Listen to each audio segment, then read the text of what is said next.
إن الذين يكتمون ما أنزل الله من الكتاب ويشترون به ثمنا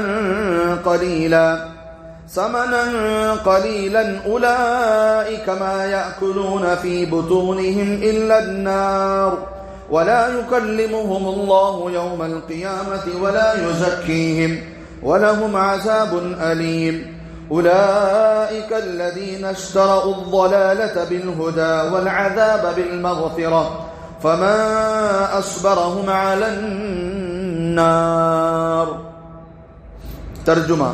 اللہ تبارک و تعالیٰ کا پاک اور مبارک ارشاد ہے، اس میں کوئی شبہ نہیں کہ جو لوگ اللہ کی بھیجی ہوئی کتاب کے مضامین کا اخفا کرتے ہیں اور اس کے معاوضے میں دنیا کی متاع قلیل وصول کرتے ہیں، ایسے لوگ اور کچھ نہیں اپنے پیٹ میں آگ کے انگارے بھر رہے ہیں، اور اللہ تعالیٰ ان سے نہ قیامت میں لطف کے ساتھ کلام کریں گے، نہ گناہ معاف کر کے ان کی صفائی کریں گے، اور ان کو سزا دردناک سنائیں گے. یا ایسے لوگ ہیں جنہوں نے دنیا میں تو ہدایت چھوڑ کر ضلالت کو اختیار کیا، آخرت میں مغفرت کو چھوڑ کر عذاب اختیار کیا. سو دوزخ کے لیے کیسے باہمت لوگ ہیں. سورہ بقرہ کی یہ آیت نمبر 170 پر 4 اور 170 پر 5 ہے. دونوں آیتوں کا خلاصہ یہ ہے، حالانکہ اس آیت کے مخاطب اس وقت تو یہود و نصارہ تھے، مگر حکم قیامت تک عام ہے. جو یہودی تورات کے مضمون کو اور تورات کی باتوں کو چھپائے، جو عیسائی انجیل کی باتوں کو، انجیل کے احکامات کو چھپائے، اور آج کے حساب سے اگر کوئی مسلمان اللہ کے قرآن کو چھپائے، ان کے مضامین کو بیان نہ کرے، اگر کوئی پوچھے تو اسے بتائے نہ، جانتے بوجھتے، معلوم نہیں تو وہ الگ بات ہے. اگر اسے پتا ہے، جاننے کے باوجود اگر نہیں بتاتا، چھپانے کی کوشش کرتا ہے، تو یہ سب کے لیے ہے. اللہ فرماتے ہیں کہ جو اللہ کی کتابوں کے عنوان کو، باتوں کو چھپاتے ہیں اور فتوے، مسئلے تھوڑے سے پیسوں کی وجہ سے بدل دیتے ہیں، اللہ فرماتے ہیں کہ وہ دنیا میں بھی آخرت میں بھی اپنے پیٹ میں آگ کے انگارے بھر رہے ہیں. وہ پیسے لے کر نہیں کھا رہے ہیں، بلکہ وہ انگار ہے آگ کی جو وہ اپنے پیٹ کے اندر جمع کر رہے ہیں.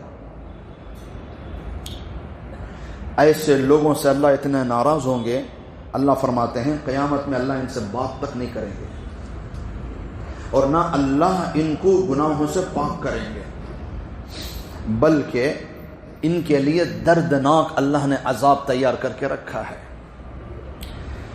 یہ وہ لوگ ہیں جنہوں نے گمراہی لی، ہدایت کو چھوڑ دیا.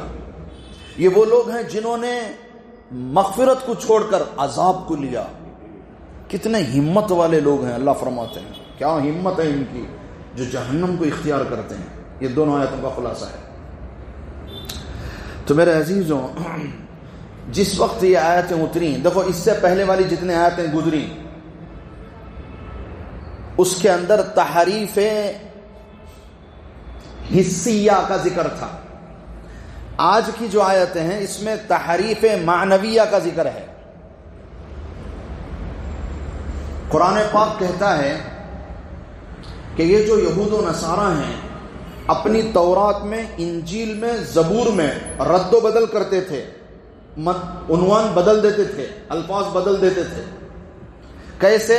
کبھی لفظی اعتبار سے بدل دیتے تھے، کبھی معنی کے اعتبار سے بدل دیتے تھے، کبھی عمل کے اعتبار سے بدلتے تھے. لفظی اعتبار سے کیسے بدلتے تھے کہ تورات میں اللہ نے صاف بیان کیا ہے کہ حضرت ابراہیم علیہ السلام نے اپنے ایک لوتے بڑے بیٹے اسماعیل کو ذبح کیا، انہوں نے اسماعیل کا نام نکال کر اسحاق کا نام ڈال دیا. یہ انہوں نے بدلا اللہ کے کلام کو لفظاً. لفظ اسماعیل تھا، نکال کر کیا فٹ کیا؟ اسحاق فٹ کیا. نمبر 2، یہ تحریف کرتے ہیں، بدلتے ہیں اللہ کی کتاب کو معنی کے اعتبار سے. اللہ پاک نے ان کی تورات میں، ان کی زبور میں مردار کو، جیسے قرآن میں ابھی ہمارے سامنے جو جمعہ میں جمعرات کے اندر عنوان آیا، مردار خون بہتا ہوا، اور پھر خنزیر، اور پھر چوتھی چیز غیر اللہ کے نام پر ذبح ہونے والا جانور. یہ چار چیزیں صرف قرآن ہی میں نہیں بلکہ ساری شریعتوں میں حرام تھا. ایسا نہیں کہ نعوذ باللہ حضرت موسیٰ علیہ السلام کی شریعت میں حلال تھا، امت محمدیہ میں حرام نہیں. مردار تو تورات میں بھی حرام، زبور میں بھی حرام، انجیل میں بھی حرام، حضرت عیسیٰ علیہ السلام کی شریعت میں بھی حرام. تو یہ جو حرام تھا انہوں نے اسے بدل کر حلال بنا دیا.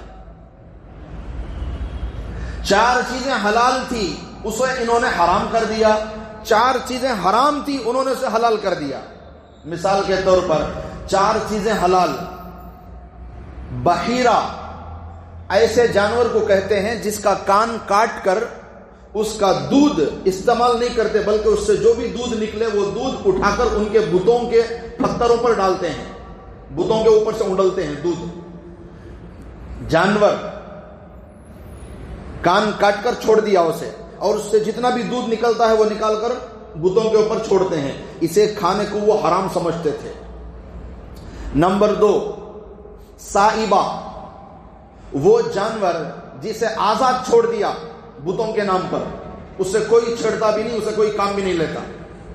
نمبر 3 وسیلہ، وہ جانور، وہ اونٹنی جس نے لگاتار مادہ بچے جنے، درمیان میں کوئی نر بچہ نہ جنے، اسے بھی وہ اللہ یعنی اسے بھی وہ دیووں کے نام پر، دیوتی کے نام پر چھوڑ دیتے تھے، بتوں کے نام پر چھوڑ دیتے.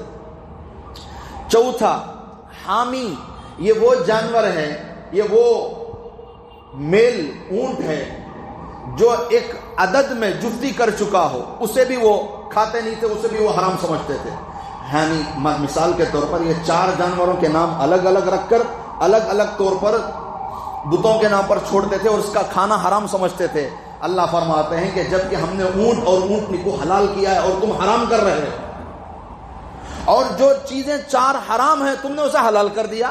مردار حرام تھا تم نے اسے حلال کر دیا، خنزیر حرام تھا تم نے اسے حلال کر دیا، بہتا ہوا خون حرام تھا تم نے اسے حلال کر دیا، غیر اللہ کے نام پر ذبح ہونے والا جانور حرام تھا تم نے اسے حلال کر دیا. یہاں چار اونٹنیاں الگ الگ نام دے کر اسے حرام کر دیا، اور یہاں چار حرام چیزوں کو تم نے حلال کر دیا. یہ انہوں نے معنوی اعتبار سے تبدیلی کی تورات میں اور انجیل میں اور زبور میں. اور تیسری تبدیلی عملی طور پر، تورات میں کیا تھا؟ جس نے زنا کیا اور وہ پکڑا گیا، جرم ثابت ہو گیا، تو اب اسے باندھ کر سنسار کریں گے، پتھر ماریں گے. تورات میں بھی یہی ہے، قرآن میں بھی یہی ہے. مگر انہوں نے اسے بدل دیا عملی طور پر. کیا کرتے تھے؟ جب کوئی ان کا کوئی بڑا مالدار آدمی صاحب عہدہ اگر زنا کرتا پکڑا جاتا تو وہ اسے چہرے پر کالی تھوپ کر یہ محلے میں گھما دیتے، بھئی ہو گئی سزا، آزاد. یہ ایسے بدلتے تھے. یہ تورات کو بدل دیا، زبور کو بدل دیا، انجیل کو بدل دیا، کبھی لفظاً، کبھی معناً اور کبھی عملاً. 3 قسم کی تبدیلیاں انہوں نے کی تھی یہود و نصارہ نے. تو یہ آیتیں اللہ کیا فرماتے ہیں کہ ہمیں کوئی شبہ نہیں کہ جو لوگ اللہ کی بھیجی ہوئی کتاب کے مضامین کو چھپاتے ہیں، یہ چھپاتے تھے. کون؟ یہود و نصارہ. اس کے مخاطب مشرکین نہیں ہو سکتے. کیوں؟ مشرکین کے پاس حضرت اسماعیل کے بعد سے لے کر ہمارے پیارے نبی صلی اللہ علیہ وسلم تک اور کوئی نبی نہیں آئے، اور نہ ان پر کوئی کتاب اتاری گئی. جب مشرکین کے پاس کوئی نبی بھی نہیں آئے، کوئی کتاب بھی نہیں اتاری گئی، اچھا ایسی قوم کا کیا ہوگا جس کے پاس نبی بھی نہ آئے، کتاب بھی نہ آئے، یا پھر نبی کے تعلیمات بھی نہ پہنچے. ایک ہے نبی کا نہ آنا، ایک ہے نبی کی تعلیمات کا نہ پہنچنا. دیکھو ہمارے نبی تو ہندوستان تو نہیں آئے، مگر نبی کی جو تعلیمات ہیں اور جو قرآن ہے یہ علماء کے ذریعے، فقہا کے ذریعے، دین کی تبلیغ کرنے والوں کے ذریعے ہم تک پہنچا ہے. اور ہماری ذمہ داری ہے کہ ہم آنے والی نسلوں کو دیں. ہمارے پاس نبی نہیں آئے ہندوستان میں، مگر نبی کی تعلیمات تو آ گئی، تو اب ہمیں عمل کرنا ضروری ہے. اگر دنیا میں ایسی کوئی قوم پائی جائے، جیسے کہ لوگ مثال دیتے ہیں سائبریا، ایک ایسا علاقہ ہے جہاں آج تک کوئی گیا نہیں، وہاں سے کوئی آیا نہیں. دنیا میں ایک علاقہ ہے، یا کوئی قطب شمالی کا علاقہ آپ لے لیں، کوئی ایسے جزیرے جہاں تک آج تک دنیا نہ پہنچی ہو اور وہاں کے لوگ یہاں نہیں آئے ہوں. کوئی سمندروں کے بیچ میں کوئی جزیرے ہوں یا کوئی اور بھی کہیں صحرا میں کوئی بھی علاقہ آپ لے لیں, اگر آج کی ٹیکنالوجی کے زمانے میں اگر ہے تو اگر کوئی ایسا علاقہ ہے جہاں تک کوئی گیا نہیں, وہاں سے کوئی آیا نہیں, وہاں تک کوئی نبی بھی نہیں گئے, نبی کے تعلیمات بھی نہیں گئے, تو پھر ان کا کیا مسئلہ ہوگا؟ ان کی زندگی کا کیا ہوگا؟ جنت جہنم کا کیا فیصلہ کریں گے؟ تو علماء فرماتے ہیں ایسے اگر علاقہ ہو دنیا میں جہاں تک نہ نبی گئے نہ نبی کی تعلیمات گئیں, تو پھر ایسے لوگوں کے لیے شریعت پر پکڑ نہیں ہوگی, اس لیے کہ وہ جانتے ہی نہیں کہ شریعت کیا ہے, اس پر کیا اللہ پکڑ کریں گے؟ شراب حرام ہے, مردار حرام ہے, یہ تب پتا چلے گا نا جب پہنچے ان تک بات. جب بات ہی نہیں پہنچے گی تو پھر پکڑ کیسی؟ تو پھر ان کا کیا وہ جنت میں جائیں گے؟ تو علماء فرماتے ہیں قرآن حدیث کی روشنی کے اندر ایک مسئلے میں ان کا اترنا ضروری ہے. کیا؟ ان کے اندر توحید ہونا ضروری ہے, اگرچہ کہ وہ پوری شریعت پر عمل نہ کریں, اس لیے کہ ان کے پاس شریعت نہیں پہنچی, مگر عقل یہ کہتی ہے ہر انسان کی کہ بنانے والا ایک ہے. بھئی یہ چیز کوئی نہ کوئی تو بنایا ہوگا, مجھے کوئی نہ کوئی تو پیدا کیا ہوگا, یہ جزیرہ کوئی نہ کوئی تو پیدا کیا ہوگا. یہ عقل فیصلہ کر سکتی ہے, اللہ نے عقل کے اندر اتنی صلاحیت دی ہے. تو اگر کوئی دنیا میں ایسی قوم ہے جہاں نبی بھی نہیں گئے, نبی کے تعلیمات بھی نہیں گئے, تو پھر ان کے لیے کچھ نہیں, صرف ایک عقیدہ ہونا چاہیے, اور وہ ایک اللہ کو ماننے والے ہیں, تو پھر اللہ ان کو جنت میں داخل کر دیں گے. باقی شریعت تو ان تک پہنچی نہیں, اس پر عمل کرنے کی ان کو ضرورت بھی نہیں. پہنچ گئی ہو تو پھر عمل ضروری ہے, پھر اس پر پکڑ ہوگی. جیسے حضرت اسماعیل علیہ السلام کے بعد سے لے کر ہمارے پیارے نبی تک کوئی نبی کوئی کتاب مشرکین مکہ میں نہیں آئی, اور وہاں یہود و نصارہ میں حضرت عیسیٰ علیہ السلام کے بعد, انجیل کے بعد ہمارے پیارے نبی صلی اللہ علیہ وسلم تک کوئی نبی نہیں آئے اور کوئی کتاب نہیں آئی. وہاں 622 سال کا فاصلہ ہے, اور یہاں تو ہزاروں سال کا فاصلہ ہے. اسے کہتے ہیں فطرت کا زمانہ. کیا کہتے ہیں؟ جب کوئی نبی بھی نہ آئے, کوئی کتاب بھی نہ آئے, خالی زمانہ رہے درمیان میں, تو اسے کہتے ہیں فطرت کا زمانہ. تو اگر ایسا زمانے میں کوئی لوگ قیامت تک رہے تو پھر اسے ایک ہی عقیدے کی پوچھ ہوگی, اور وہ توحید کی. باقی اگر شریعت نہیں پہنچی ہے تو پھر اس سے پوچھ بھی نہیں ہوگی. تو اس آیت میں اللہ فرماتے ہیں جو ہم نے اتارا کتاب, اگر تم نے اس میں سے چھپایا, تو پھر اس سے کون مراد ہے؟ یہود نصارہ, اس لیے کہ صاحب کتاب تو وہی تھے. اور یہ ایسی قوم ہے جو کتابوں میں یہاں تک کہ میرے عزیزوں اپنی کتاب تو کتاب قرآن کے اندر بھی انہوں نے بدلنے کی کوشش کی ہے. جیسے عبداللہ بن سبا, اس کا بھائی حسن بن سبا, یہ دو بندے ایسے ہیں جو یہودیوں کی نسل کے ہیں, مگر انہوں نے اپنے آپ کو مسلمان بنا کر مسلمانوں کے درمیان میں فتنے ڈالتے تھے. آج بھی ہمارے درمیان ایسے لوگ ہوتے ہیں. آپ لوگوں کی نظر تیز ہونی چاہیے. جو آپ آپس میں آپ کو لڑائے, جو آپس میں آپ کو ٹکرائے, مسلمان کو لڑائے, چھوٹے مسئلے کو بڑا کر کے بتائے, آگ لگائے, ایسے لوگوں کو کبھی ممبروں پر نہ بٹھاؤ, ورنہ یہ قوم کو بانٹ کے چھوڑ دیں. پکڑیں آپ. اسرائیل, ابھی آج کے اخبار میں, کل کے اخبار میں آیا تھا, اسرائیل اپنے فوجیوں کو عربی سکھا رہا ہے. ان کی زبان تو عبرانی ہے نا, سریانی عبرانی زبان ہے, وہ اب عربی زبان سکھا رہا ہے. کیوں؟ اس لیے کہ وہ چاہتا ہے کہ اس کے جاسوس عربی سیکھ کر عربوں کے اندر پھیل جائیں, وہ مسلمان بن جائیں گے, بھیس بدل کر ہمارے درمیان میں آ جائیں گے, لمبا وقت گزاریں گے, ہم ان کی بات پر اعتماد کرنا شروع کر دیں گے, اس کے بعد وہ فتنہ ڈالنا شروع کریں گے.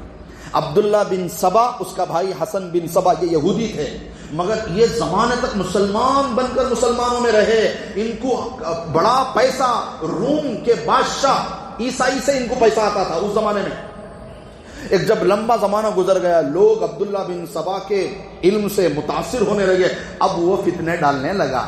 اسی فتنوں کا نتیجہ حضرت عثمان غنی رضی اللہ تعالیٰ عنہ شہید ہوئے. فتنے معمولی نہ سمجھو, آج بیج ڈالے تو 50 سال کے بعد مضبوط جماعت بن جاتے انہیں. اور ہر فرقے کا جو بڑا ہوتا ہے وہ بڑا عالم اور بڑا تیز ہوتا ہے دماغ کا. جو دماغ کے تیز ہوتے ہیں وہی اکثر گمراہ ہوتے ہیں تکبر کی وجہ سے. بڑے بڑے جتنے فرقے گزرے ہیں اور جتنے فرقے ہیں دنیا میں، آپ ان کا بانی کو دیکھ لیں، وہ فرقہ شروع کرنے والے، بنیاد رکھنے والے کو دیکھیں آپ، وہ عالم ہوگا، وہ ذہیندار ہوگا، تبھی جا کر وہ گمراہ ہوا ہے. جیسے ابو الفضل تھا، فیضی، یہ دونوں بھائی بھائی تھے. امام ربانی مجدد الفسانی اکبر بادشاہ کے زمانے کے لوگ ہیں یہ سب. تو یہ جو ابو الفضل ہے، یہ جو فیضی ہے، اتنے چالاک بندے. ابو الفضل بڑا بھائی، فیضی چھوٹا بھائی. اتنا دماغ تیز کہ بڑا بھائی اگر ایک بات کو 2 مرتبہ سن لے اسے یاد ہو جاتا تھا، اور چھوٹا بھائی ایک بار سن لے یاد ہو جاتا تھا. اور انہوں نے اپنے زمانے میں شاعروں کے ناک میں دم کر کے رکھا تھا. جب بھی کوئی شاعر نئے اشعار بنا کر بادشاہ کی خدمت میں پیش کرتا، ایک مرتبہ چھوٹا بھائی سن کر یاد کر لیتا. وہ کہتا کہ بادشاہ جہاں پناہ، یہ میرے اشعار ہیں، اس نے چرائے ہیں. تو بادشاہ پوچھتا اگر یہ تیرے اشعار ہیں تو پڑھ کر سنا. تو چھوٹے کو تو ایک دفعہ میں یاد ہو جاتے تھے، کھڑ کر سنا دیتا. اب بڑے بھائی کو 2 مرتبہ سننے پر یاد ہوتا تھا، تو وہ جو اشعار پڑھنے والا شاعر ہے اس سے 1 دفعہ، اپنے بھائی سے 1 دفعہ سن کر 2 دفعہ ہو گئے، بڑے بھائی کو بھی یاد ہو گئے. بڑا بھائی کہتا میں گواہ ہوں کہ یہ اشعار میرے چھوٹے بھائی کے ہیں. بادشاہ کہتا تم سناؤ، تو وہ بھی سنا دیتا. تو شاعر کے ناک میں دم کر رکھا تھا. جو بھی اشعار لے کر آتے یہ دونوں بھائی بھائی اس کا بیڑا غرق کر دیتے. اتنا دماغ تیز، ایک دفعہ میں اشعار کا یاد ہو جانا کوئی معمولی بات ہے. اتنا دماغ تیز کہ انہوں نے تفسیر قرآن لکھی ہے. قرآن کے کیا لکھی ہے؟ تفسیر. اور ایسی تفسیر لکھی ہے آج تک ایسی تفسیر کسی نے نہیں لکھی. کیا مطلب اس کا؟ یعنی انہوں نے یہ جو الف با تا سے لے کر جو یا تک 28 حروف ہیں، اس کے اندر نقطے والے حروف الگ کر دو، بغیر نقطے والے حروف الگ کر دو. یہ جو بغیر نقطے والے حروف ہیں ان سے انہوں نے پوری تفسیر قرآن کی لکھ دی. سوچو علم کتنا ہے.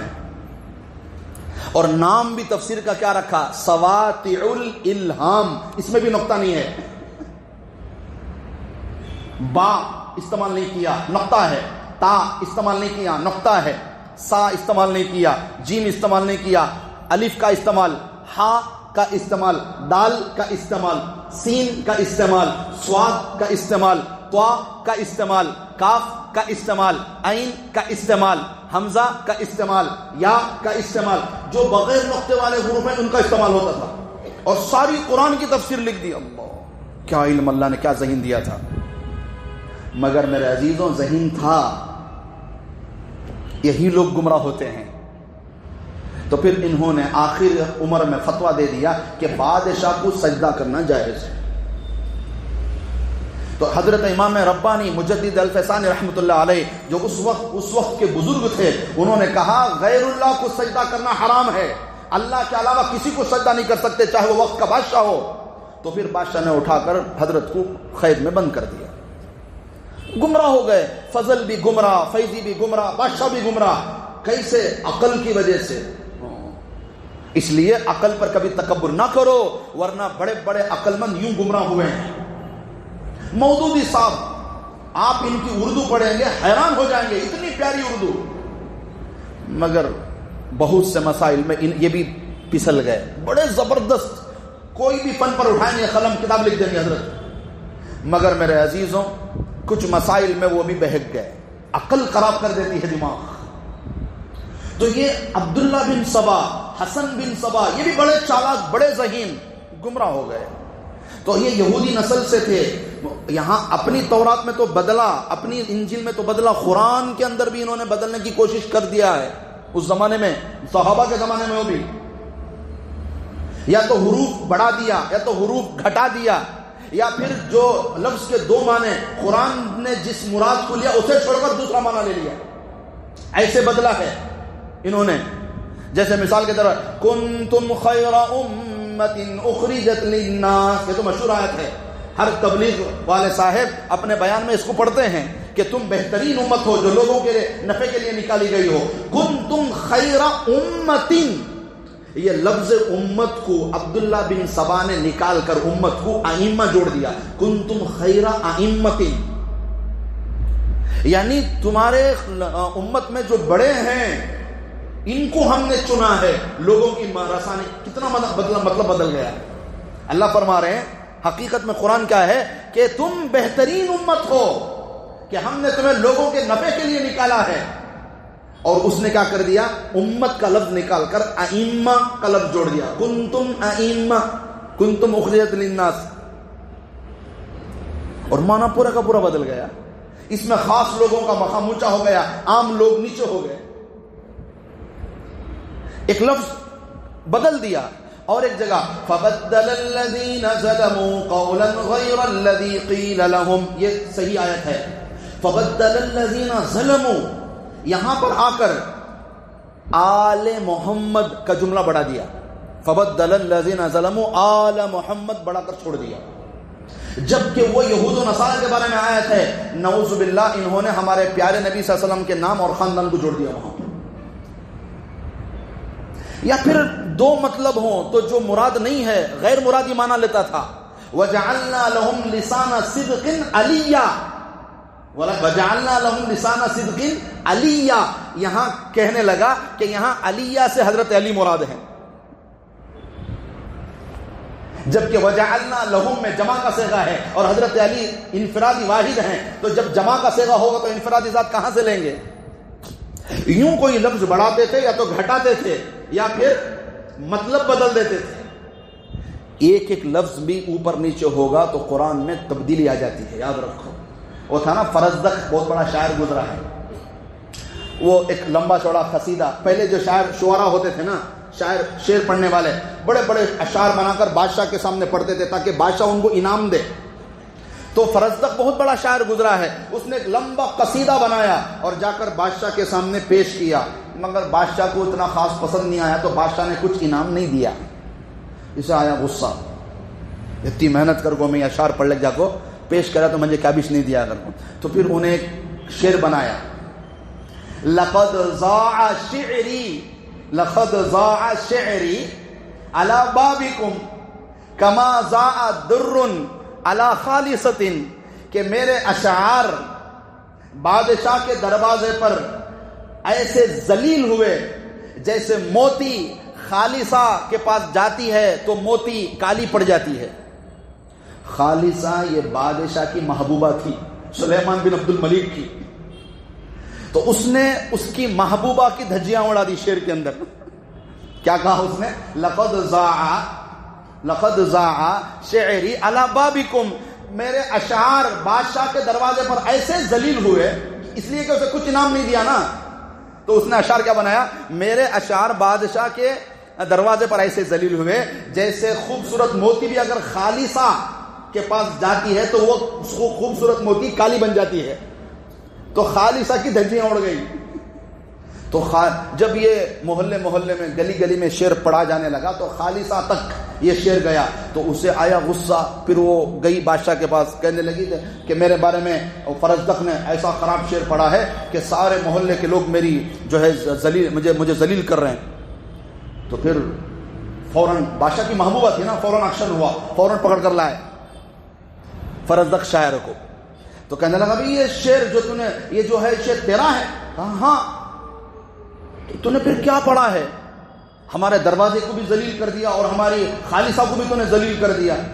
تو اس نے کہا جہاں پناہ میرا شعر تو ہے مگر میرے دشمنوں نے تھوڑا سا بدل دیا ہے, تحریف کر دیا ہے. تو کہا کیسے؟ لقد ضاع, عین سے پڑھا ہے جبکہ میں نے حمزے سے پڑھا ہے. صرف عین نکال کر حمزہ ڈال دیں گے تو پورے اشعار کا مطلب بدل جاتا ہے. کیا نکال کر کیا ڈالنا ہے؟ ضاع, عین نکال کر ضاع حمزہ لگانا ہے. تو اس نے کہا شعر تو میرا ہے مگر, پکڑا گیا نا بیچارہ, کیا کرے گا؟ کہنے لگا شعر تو میرا ہے مگر دشمنوں نے لفظ بدل دیا. کیا کہ میں نے کہا لقد ضاع شعری علی بابکم, میرے اشعار بادشاہ کے دروازے پر جا کر ایسے چمکتے ہیں جیسے موتی خالصہ کے پاس جا کر چمکتی ہے. مطلب بدل گیا نہیں بدلا؟ کیا نکالنے سے؟ عین نکال کر حمزہ لگانے سے. صرف ضاع کا عین نکال کر حمزہ لگانے سے پہلے مطلب کیا ہوتا تھا اور اب مطلب کیا ہے؟ ہم دعا لکھتے رہے اور تم دغا پڑھتے رہے, یعنی یہ بھی اردو کا شعر. ہم دعا لکھتے رہے اور تم دغا.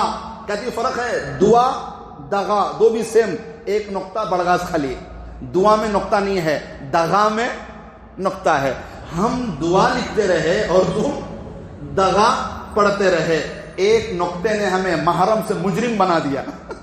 محرم مجرم, محرم میں نقطہ نہیں ہے, مجرم میں نقطہ پڑ گیا, ختم قصہ. تو ہم دعا لکھتے رہے تم دغا پڑھتے رہے. ایک نقطے نے ہمیں محرم سے مجرم بنا دیا. تو معمولی نہ سمجھو, ایک حرف کا اوپر نیچے ہو جانا مسئلے بدل جاتے ہیں. تو اللہ فرما رہے ہیں کہ ان الذین یکتمون, جو چھپاتے ہیں تورات کی باتوں, جیسے ہمارے پیارے نبی صلی اللہ علیہ وسلم کے صفات کو یہود و نصارہ چھپاتے تھے, ایسے ہی مسائل کو بھی چھپاتے تھے. تو اللہ فرماتے ہیں کہ جو چھپاتے ہیں اللہ کی نازل کردہ کتابوں میں سے مضمون کو, وَيَشْتَرُونَ بِهِ ثَمَنًا قَلِيلًا, اور دنیا سے کیا حاصل کرتے ہیں, تھوڑا سا پیسہ. تھوڑے سے پیسے لوگوں فتویج بدل ڈالے, مسلج بدل ڈالے, ختم. اولئک ما یاکلون فی بطونہم الا النار, اللہ فرماتے ہیں کہ وہ جو تھوڑے پیسے لے کر قرآن بدل رہے ہیں, فتویٰ بدل رہے ہیں, شریعت بدل رہے ہیں, وہ پیسے نہیں کھا رہے ہیں بلکہ وہ انگار کھا رہے ہیں, جہنم کی آگ کھا رہے ہیں. ولا یکلمہم اللہ, قیامت میں اللہ ان سے ہرگز نہیں بات کریں گے. یوم القیامہ ولا یزکیہم, اور اللہ ان کو گناہوں سے بھی پاک نہیں کریں گے. وَلَهُمْ عَذَابٌ أَلِيمٌ, اور ان کے لیے تو دردناک عذاب ہے. اولئک الذین اشتروا الضلالہ, ایک ایسے دیوانے لوگ ہیں جنہوں نے گمراہی لی, ہدایت کو چھوڑ دیا, اور عذاب کو لے لیا, مغفرت کو چھوڑ دیا. فما اصبرهم علی النار, کیا صبر ہے ان کا, کیا ہمت ہے ان کی, جو آگ کو چن رہے ہیں, جو جہنم کو چن رہے ہیں. معمولی بات ہے کوئی جہنم کو چننا, اور یہ کتنی ہمت کا کام کر رہے ہیں, اور یہ اللہ کے کتابوں کے مضمون کو چھپا کر کیا کر رہے ہیں. تو میرے عزیزوں, یہ یہود و نصارہ کی شرارت نبی کے زمانے میں بھی تھی. جب انہوں نے مدینے میں شرارت کی تو اللہ نے فرمایا نبی سے کہ ان کو مدینے سے نکالو, تو پھر ان سارے یہودیوں کو مدینے سے نکال دیا نبی کے زمانے میں. پھر یہ جا کر خیبر میں بسے, تو خیبر میں رہ کر روم سے مل کر مدینے پر حملہ کرنے کے بارے میں سوچتے تھے. تو نبی نے فرمایا اخرجت الیہود والنصارى من جزیرۃ العرب, ان کمبخت یہودیوں کو, نصارہ کو پورے جزیرہ عرب سے نکال کر پھینکو, یہ کہیں بھی رہیں گے اپنی شیطانیت نہیں چھوڑیں گے. مدینے سے نکالا تھا مگر شرارت نہیں چھوڑے, خیبر میں جا کر بسے, وہاں بھی شرارت کرنے لگے. پھر حضرت عمر کے زمانے میں حضرت عمر نے خیبر سے بھی ان کو نکالا. آج تک وہ یہی دشمنی کر رہے ہیں اسرائیل والے, اور وہ چاہتے ہیں کہ خیبر تمہارا تھا اور اب یہ وقت ہمارا ہے. وہ آج بھی یہ نعرے لگا رہے ہیں. اگر آپ سمجھ سکتے ہو تو یہی بات ہے کہ جب حضرت عمر نے خیبر سے ان کو نکالا تھا تو یہ کہتے ہیں کہ اب ہم تمہارے عرب ملکوں سے تمہیں نکالیں گے. یہ ان کی پوری گریٹر اسرائیل کا پورا پلان ہے جو وہ یہ کر رہے ہیں. تو اللہ فرماتے ہیں کہ پھر وہ جہنم کی آگ اپنے پیٹ میں بھر رہے ہیں. حدیث میں کیا ہے, من اناء من ذهب او فضة, جس نے سونے چاندی کے پیالے میں کھانا کھایا, پانی پیا, انما یجرجر فی بطنه نار من جہنم, گویا کہ اس نے آگ کے انگارے پیٹ میں بھرے. مردوں کے لیے ہو یا عورتوں کے لیے ہو, سونے چاندی کے برتن میں کھانے کی اجازت نہیں ہے. باقی مردوں کے لیے سونے کا استعمال بھی جائز نہیں کسی بھی شکل صورت میں, چاندی کا استعمال بھی جائز نہیں, مگر کاروبار کے لیے کر سکتے ہیں. آپ سونے چاندی کا کاروبار کر سکتے ہیں.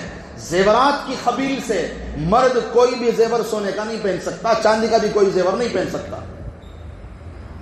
باقی برتن چاندی کے سونے کے بنا لینا, پیالے گلاس سونے چاندی کے بنا لینا, یہ نہ مردوں کو جائز ہے نہ عورتوں کو جائز ہے. اس میں کھانا پینا, سونا چاندی میں کھانے پینے کی اجازت نہیں ہے. اور مردوں کے لیے تو سونا اور چاندی دونوں حرام ہے. چاندی میں اتنی اجازت ہے کہ آپ 4.370 پر 4 اتنے آپ میں چاندی کی انگوٹی پہن سکتی, 4.5 ماشا, اس سے تھوڑا سا کم رہنا ہوتا ہے. 4 گرام 370 پر 4 ملی گرام, یہ اتنی انگوٹی تمہیں وہ بھی ضرورت پر استعمال کرنا, ورنہ اسلام میں یا تو قاضی جو سل مہر لگانے والا ہے وہ چاندی کی انگوٹی استعمال کرے گا, یا پھر وقت کا سلطان اگر ہے تو وہ مہر لگانے کے لیے استعمال کرے گا. جیسے ہمارے پیارے نبی صلی اللہ علیہ وسلم کی انگوٹھی تھی ہمارے پیارے نبی صلی اللہ علیہ وسلم یہاں پہنتے تھے، نہیں تو یہاں پہنتے تھے، اور اس کا جو حلقہ ہوتا تھا حبشے کا نگینہ تھا، اس کا نام عقیق تھا، وہ حلقہ ادھر ہوتا تھا. ہمیں انگوٹھی ایسا نہ پہنتی سو اس طرف، تو نبی یوں پہنتے تھے، اس طرف اس کا نگینہ ہوتا تھا. کئی کو یوں پہن لے کو یوں سل مار کو واپس نکال ڈالتے تھے، کبھی اس میں پہن کو یوں سل مار کو نکال کر رکھ ڈالتے تھے. صرف سل مارتے وقت پہنتے تھے، دوسرے ٹائم وہ نہیں پہنتے تھے. اگر کوئی پہننا چاہے تو اتنی اس کی گنجائش ہے کہ 4 گرام 370 پر 4 ملی گرام کی انگوٹھی چاندی کی ضرورت پر پہن سکتا ہے. باقی اور کو سے بھی ہاتھ میں چینا، گلے میں چینا، اور لاکٹا ڈالنے کو، چینا پتلے کیا موٹے کیا، انہیں کون کی ہیرو پہنا کر وہ انہیں بھی ڈالنے کو، ہاتھ ایسا چلتا رہتا، چین اتنی بڑی رہتی ہے، جھولتے رہتے یوں جہاں اور بھی سگریٹ پیا تو یوں کا یوں چین دکھتے رہنا کھڑے کو استاد ہاتھ ہی چیوں ہو جاتا، سگریٹ آیا تو ہاتھ میں یہ نیچے چین جھولتے رہتی ہے، گلے میں چین موٹی یوں. چاندی جائز نہیں تو سونا کہاں سے جائز؟ تو نبی پاک صلی اللہ علیہ وسلم نے انگوٹھی پہنی تھی، اس میں لکھا تھا محمد الرسول اللہ، تو یہ مہر لگاتے تھے. حضرت ابوبکر صدیق نے بھی استعمال فرمایا، ان کی انگوٹھی میں نعم القادر اللہ لکھا ہوا تھا. حضرت عمر کی انگوٹھی میں کفا بالموت واعظا لکھا ہوا تھا. حضرت عثمان رضی اللہ تعالیٰ عنہ انگوٹھی پہنتے تھے، اس میں لکھا تھا لتندمن او لتصبرن، یا تو صبر کرو یا تو شرمندہ ہو جاؤ. حضرت علی لکھتے تھے اپنی انگوٹھی میں الملک للہ، ساری ملکیت اللہ کی ہے. تو یہ انگوٹھیوں پہ اچھا انہیں ایک تمہارا کیا تھا وہ محمود ایاز تو غلام نہ، محمود بادشاہ گزریا، تو محمود ایک مرتبہ بلا کو ایاز کو بولیا میں انگوٹھی بنا رہا ہوں پہننے کے واسطے، ایسا جملہ بول کہ خوشی میں دیکھا تو دکھ میں آ جانا، دکھ میں دیکھا تو خوش ہو جانا. ایسا ایک جملہ بول جو میں انگوٹھی میں لکھا کو میں انگوٹھی پہننا، ایسا جملہ جو خوشی میں دیکھا تو کیا ہو جانا، دکھی ہو جانا، دکھی مطلب غم میں آ جانا، میں اگر غم میں دیکھا تو خوش ہو جانا. تو پھر انہوں نے سوچ سمجھ کو بولا یہ جملہ لکھو. کیا دیکھا تو بادشاہ یہ وقت بھی گزر جائے گا، یہ انگوٹھی میں لکھ کر خوشی میں دیکھا یہ وقت بھی گزر جائے گا، دکھ میں آ جاتا، دکھ میں دیکھا تو یہ وقت بھی گزر جائے گا، خوش ہو جاتا تھا.